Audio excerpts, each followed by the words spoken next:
It's D&D, summoning the demons of hell. It's D&D, when our ship entered the Taco Bell. Gordita, chalupa!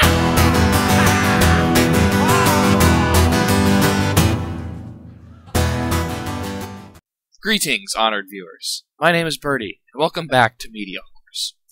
Since we critics are not complete masochists, we have decided to indulge our collective nerdiness and review one of our favorite geek films, The Princess Bride.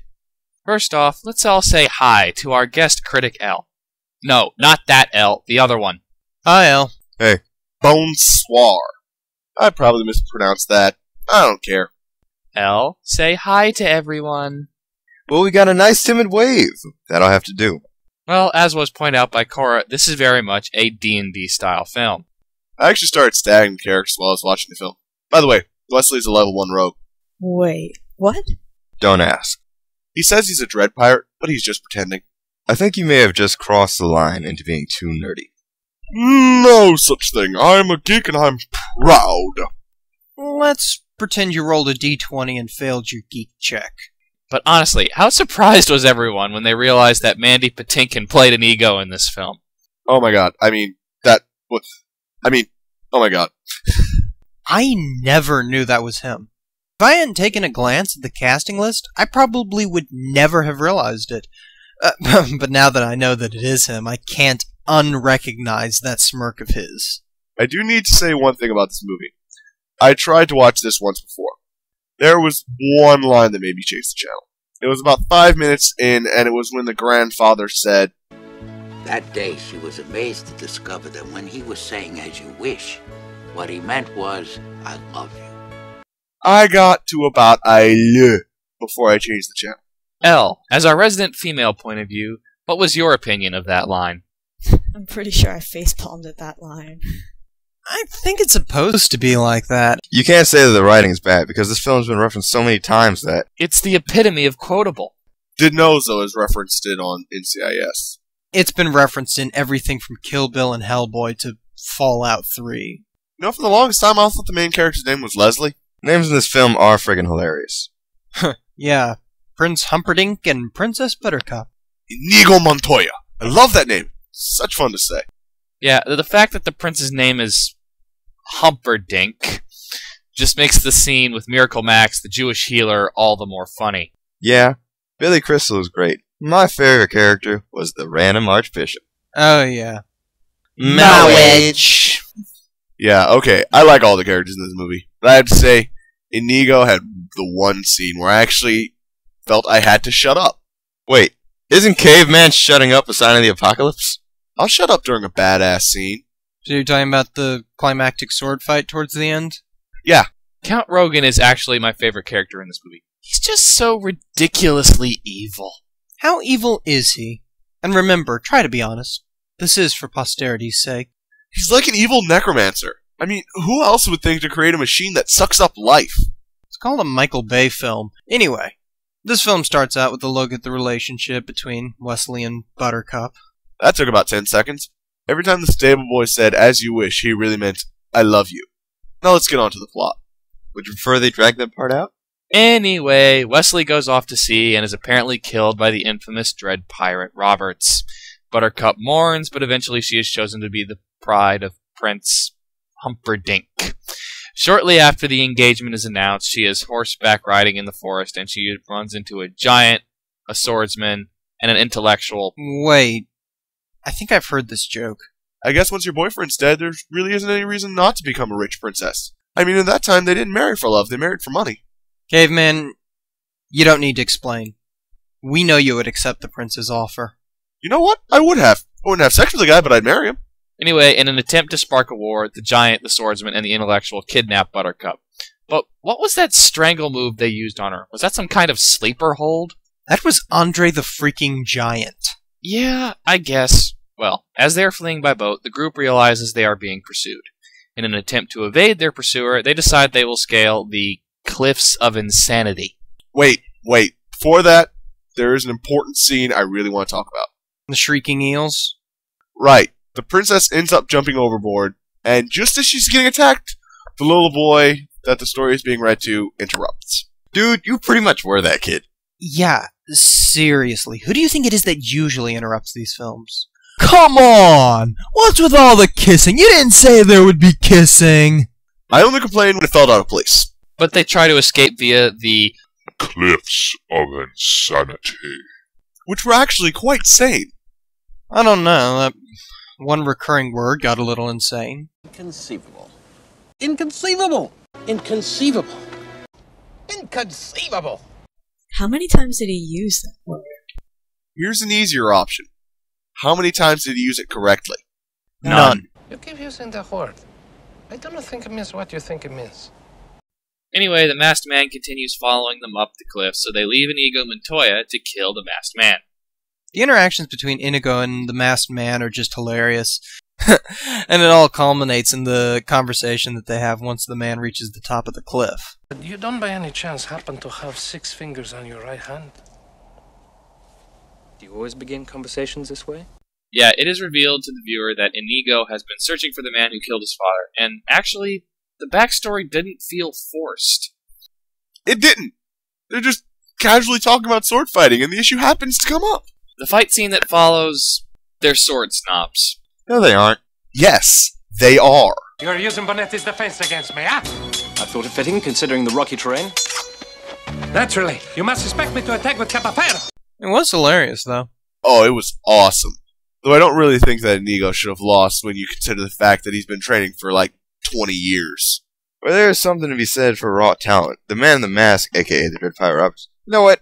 I'm just gonna call him DPR. He has raw talent on his side. Isn't that a band? You're thinking of Run DMC. Oh, that's right. But after Roberts beats Inigo, he continues to follow after the princess. He then runs into Fezzik, the giant, played by Andre, the giant. The whole subject of the fight being sportsmanlike is pretty hilarious. Well, he offers a fair fight with no weapons.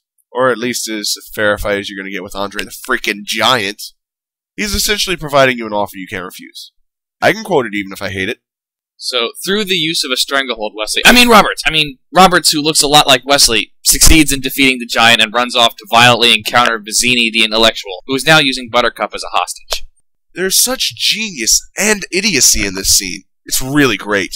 Vizzini really is as smart as he is stupid. I guess we shouldn't really spoil the details of the interactions between the two. So let's just say that the Dread Pirate Wesley, Roberts, succeeds in procuring Buttercup and reveals the fact that he is, in fact, Wesley. Now, I don't know about you guys, but I did not see this coming. But in the meantime, Prince Humperdinck has been pursuing them. And I've got to ask, how did he track them? He's a level 4 ranger. All I know is he's wearing a dress. Hey. Purple dresses were all the rage back then. You know, not only was that actor once married to Susan Sarandon, but he was also the voice of Jack Skellington. Well, you've got to admit, seeing him in that dress could have invoked some nightmares. But yeah, Humperdinck is an expert tracker. He has horses, he has that necromancer advisor. I think it's perfectly logical that he could track them. He also hired them, in case you forgot. Must have missed that part. He said that he hired them to start a war. Well, in order to try and evade the prince, Wesley and Buttercup try and escape into the fire swamp. We'll never survive. Nonsense. You're only saying that because no one ever has. You know, if there is one thing the Trials of the Fire Swamp made clear, it's the fact that Buttercup is worse than useless. She really is. There is a real sense that the princess is in another castle. And not only that, it feels like she's barricading the doors to that castle as well. The first time she actually walks away from him, she walks in a lightning quicksand. But yeah, they succeed in making it through the forest only to run into the prince on the other side. Surrender! You mean wish to surrender to me? Very well, I accept. Would you say that Wesley failed his bluff check? He rolled in that one. And I'm not really one to hate on Buttercup, but she truly was beyond useless in this scene. She actually told them he was a pirate. Yeah, she tried to make a deal for Wesley's freedom, and to me, she seems like a complete idiot. Nah, she's too trusting. She still thinks Humperdinck is a really good guy. Yeah, Humperdinck agrees to return Wesley to his ship, but that is an obvious lie. He orders Count Rogan to place Wesley in the Pit of Despair, and so we finally get to meet a character who is pure evil. with 6 fingers on his right hand. Hey, he's not evil, he's just... Misunderstood. Yeah, he's misunderstood. So he tries to take notes down on how effective his creations are when it comes to causing pain. We've all been there. I consider that to be a good example of using customer feedback. Okay, I need to hear something said about the albino. Oh, he's a great twist on the concept of the evil minion. Yep, while Wesley is off having his life drained away, Buttercup decides to tell Humperdinck that she doesn't love him and can't marry him because she loves Wesley. So yeah, Prince Hippopotamus decided he's accumulated more than enough reason to kill Wesley, and so he kills them in the most ingenious way ever. Deadly suction cups! But then Inigo and Fezzik hear his screams and try to find him.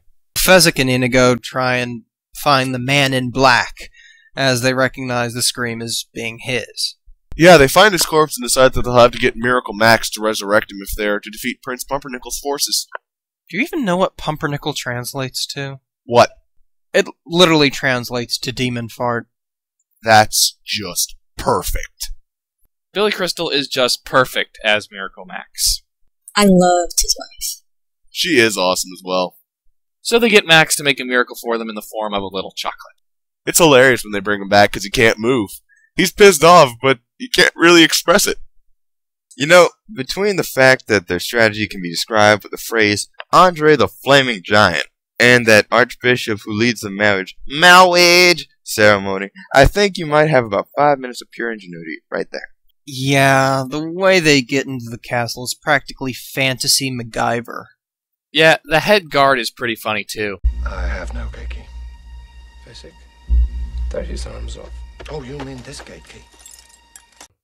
So, after the Archbishop proclaims the man and wife, Buttercup returns to her chambers to find Wesley waiting for her. He then points out that she never actually said, "I do," and therefore she isn't actually married.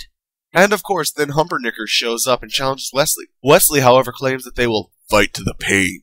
And you know, with the kind of violence he suggests, even I would sit down. It means the first thing you lose will be your feet below the ankles. Then your hands at the wrists. Next to your nose. The next thing you lose will be your left eye, followed by your right. Your ears you keep, and I'll tell you why. So that every shriek of every child at seeing your hideousness will be yours to cherish. Every babe that weeps at your approach, every woman who cries out, "Dear God, what is that thing?" will echo in your perfect ears. I will fuck you up! But now that we've talked about Wesley, let's talk about Inigo. Rogan runs into Inigo, and he just runs away. He's slamming doors behind him. Eventually, Inigo catches up with him in the dining room, but Rogan throws a knife into him. Instead of going down, Inigo just keeps coming at him. He just keeps building momentum, and is awesome. I enjoyed this movie immensely. The plot was enjoyable, and all of the characters are hilarious. The dialogue in this film is ingenious, there were no pointless or unfocused aspects to the plot, and everything served a purpose. I have to give this a high harem brigade. The only way that they could improve this film that I can think of is by adding a harem of supermodels to the DVD bonuses. That is a 9 out of 10. Okay, well, I really like this movie. There are only like 3 minor scenes that I even have the slightest problem with, and they're generally the ones with the kid. I'd almost like to give this a 10, but I'm going to have to give it a really high harem brigade. I've got to agree with that. I'm not sure it's a high harem brigade. It's a solid 9. There are plenty of films that I think are better, but this really is one of the greatest comedies. I love this movie. I've watched this movie numerous times. It has massive rewatch value. Someday I'll be showing this movie to my kids. I'm definitely giving it a 9 out of 10. I'm going to agree with you. I love this movie. It's great for theater geeks. I love it. I own it. I'd give it a 9 out of 10. Well then, without further ado, the MediaWhorz review for this film is a unanimous harem brigade. Now, before we go, I have one last thing I need to say. I am the Dread Pirate Roberts. Have a pleasant day. She's a pretty nice girl, but she doesn't have a lot to say. Her Majesty's a pretty nice girl, but she changes from day to day. I wanna tell her that I love her a lot, but I gotta get a belly full of wine. Her Majesty's a pretty nice girl, someday I'm gonna make her mine, oh yeah, someday I'm gonna make her mine.